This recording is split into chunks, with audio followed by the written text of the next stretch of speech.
this way. Let me turn this music down. Closer, closer, much closer. There you are. Hi, the name is Poly. I'm a polyethylene molecule. It's so cool of you to join me inside this hard hat. I don't get too many visitors, but I do protect this worker's head like nobody's business. Keeping people safe is just one of the ways I can be used. And a hard hat like this is just one of the thousands of really great things a polyethylene molecule like me can become. Now, I wasn't always what I am today. It definitely took some hard work from the people here at Shell Polymers and some amazing science to get here. Would you like to see some baby pictures? Oh my, that's me as a cute little ethane molecule. Look at those cheeks. This is where it all started. I was safely and carefully extracted from the ground right over there. This was a long way back, and I'm a little fuzzy on some of the details. Maybe my friend Bob can fill us in. Oh, Bob, could you help me out? Sure, Polly. At standard temperature and pressure, ethane is a colorless, odorless gas, just like air. We use a cooling process to isolate the ethane from the natural gas after extraction. The ethane has similar properties to propane, which many people use to fire up the barbecue, and butane, which is used in stoves for camping.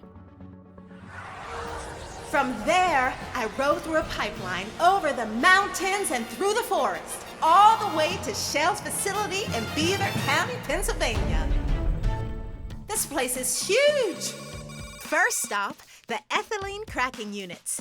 This is where I went from ethane to ethylene, and where I met my friend Maria. Hey, girl.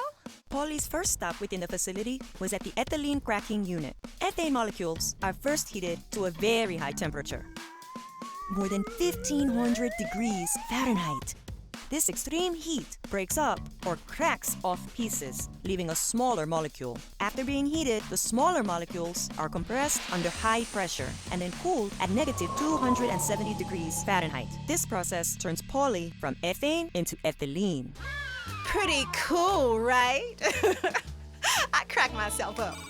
This ethylene molecule was going places, and I mean big places, like straight to one of Shell's 3 polyethylene units. Wow, it's a blizzard in here.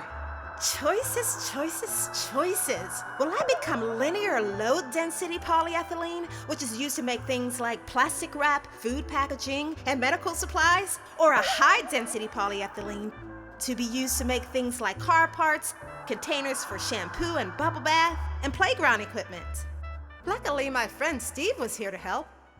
In the polyethylene facility, a substance called a catalyst is responsible for the chemical reaction that helps join the smaller ethylene molecules with similar molecules called comonomers. These guys love to get together, and when they do, we create the poly we know and love today. Here I am! Look at this structure, guys and gals! A polyethylene molecule in her prime. From here, I joined some friends for a relaxing swim, where we were formed into pellets. We dried off and prepared to hit the road, aspiring to join the circular economy. With your help, my friends and I can increase circularity. Well, my friends, see you again. And again, and again. Get it? Recycle? Ah, you got it. Be safe. Thanks for dropping in. Bye-bye.